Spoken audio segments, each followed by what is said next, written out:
Continuing from our analyses of the Anzio characters, let's take a look this week at their battle against Oarai in the Anzio OVA. While it was, in some respects, a pretty one-sided battle, it was still a very engaging, creative battle.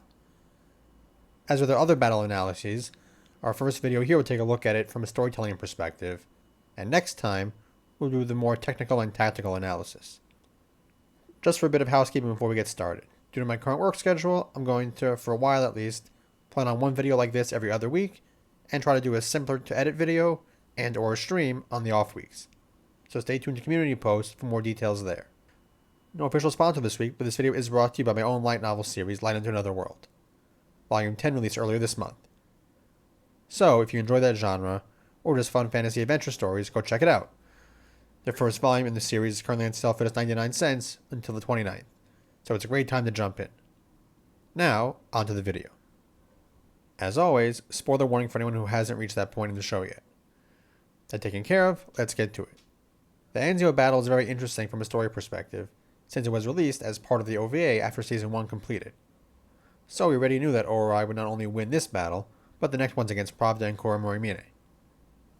In some ways this poses a challenge, since we not only know the battle's outcome, but we also know where the characters end up. However, it also provides some interesting opportunities, and, in something that shouldn't be a surprise given the high quality of the writing of Girls Und Panzer, the writers don't miss the opportunity.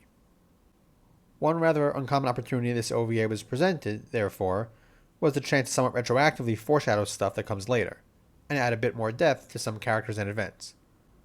We see this throughout the episode, such as in the brief cameo made by Nekonya when she tries and fails to introduce herself to Miho and friends. She'll take a little longer to join the team.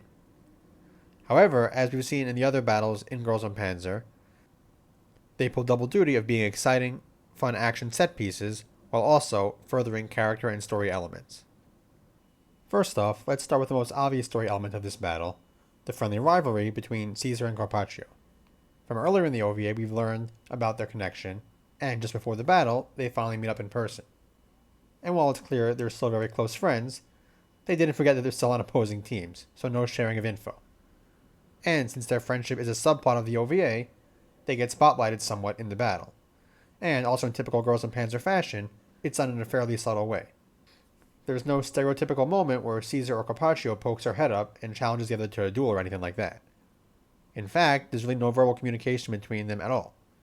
Carpaccio simply recognizes the Hippo Team logo on the tank from Caesar's messenger avatar and puts two and two together, like any intelligent person would, and decides to take on the challenge. And of course, her move there removes one of the two main threats to her team's flag tank from the larger engagement. So there was a tactical benefit there, but we'll save that talk for next time. It's not immediately clear if Caesar realizes what's going on, but it's sure implied that at least as the duel continues, she at least suspects that this isn't just a random Anzio tank coming at her so strongly. So we get an exciting duel that ends in a mutual kill draw, leaving their friendly rivalry intact with both of them on the same plane. Which adds more to their scene at the end of the OVA. A friendship that kind of mirrors the comradeship that forms between Oarai and Anzio as a whole here. Something that'll be relevant again in their film. Apart from that, though, there are a couple other bits of story conveyed to us via this Oarai-Anzio battle, not including the obvious demonstration of the Anzio team's mindset and shortcomings. Those being, setting up Oarai's mindset for the following Pravda battle, and showing the steady improvements Oarai's team members have been making, Rabbit Team in particular. Let's take a look at the former first. As you may remember, part of what went so wrong at the start of the Oarai vs. Pravda battle was a measure of overconfidence and too much aggressiveness on the part of many members of Oarai. And, watching the show for the first time, it's certainly normal to wonder where that came from all of a sudden. Seeing as the battle against Saunders, the only battle of the tournament that we'd seen in its entirety so far, was a very close match. So here the writers show us what led to Oarai getting a little too overconfident. While the battle against Anzio started off a little fraught, with Anzio's decoys initially fooling our heroines and Duck Team having difficulty taking out the Caraveloces, it quickly became a rather one-sided affair. Their engagement almost ended up a turkey shoot, while Rabbit Team made fairly short work of the Semoventes after being on the defensive at first. And of course, the poor P-40 really doesn't put up much of a good showing. In the end, the only tank Oarai lost in this battle was the Stug 3, and that was a mutual kill.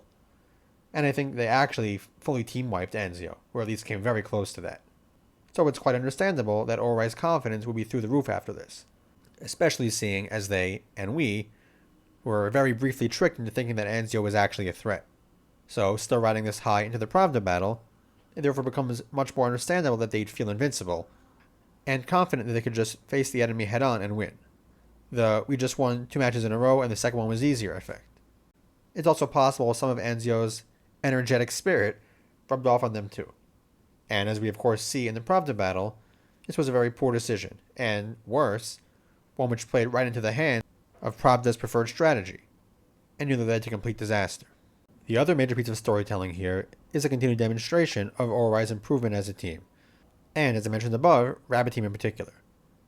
Back in the Saunders battle, we already saw them getting better, improving after fleeing their tank in the St. Gloriana battle. Here, however, we see the next step in their growth, and in particular, Azusa's as a commander. Back in the Saunders battle, Rabbit Team's main improvement was managing to just not panic at the first sign of trouble, and to stay in formation to tank, get it? A shot for the flag tank. Here, though, we see them improving on all of their skills, and most noteworthy, Azusa starting to emerge as a level-headed, tactically minded commander. First with her scouting mission, and then when the time comes, with her offensive action against Semoventes. It's no coincidence that one member of her crew compares her to Miho here. In the business, we call this foreshadowing. And as you remember, we of course saw the culmination of this in the battle against Koromori Mine, and then of course in their film. But the showcase of Azusa's growing skill, even released out of chronological order as it was, serves as a nice bridge to where she and the rest of Rabbit Team ended up. Especially considering that they don't get to do quite as much in the Pravda battle due to the nature of how it played out and the story elements at play there. Episodes like this, which essentially backtrack, are not easy to pull off well, since, as I mentioned already, the ultimate outcomes are already known, so it's easy to feel like filler.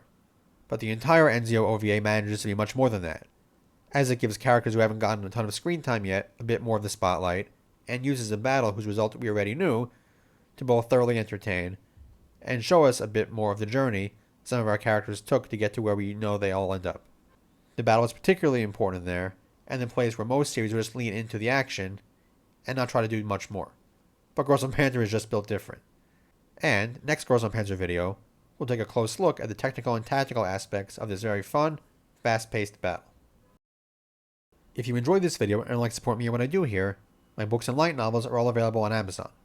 And you can get early access to videos, sneak peeks and updates on my upcoming manga, and other projects by subscribing over on Patreon. And while the Kickstarter for Amaranth Angels has successfully come to a close, I may launch a secondary campaign elsewhere to give anyone who missed out another chance to get on board. And of course, if you have any thoughts on this video or is anything Girls Und Panzer related you'd like me to talk about, definitely share them below in the comments section. I love to hear them, and I read every comment, and I do my best to respond to as many as I can eventually. And don't forget to subscribe so you don't miss any future uploads. That's all for now, so until next time.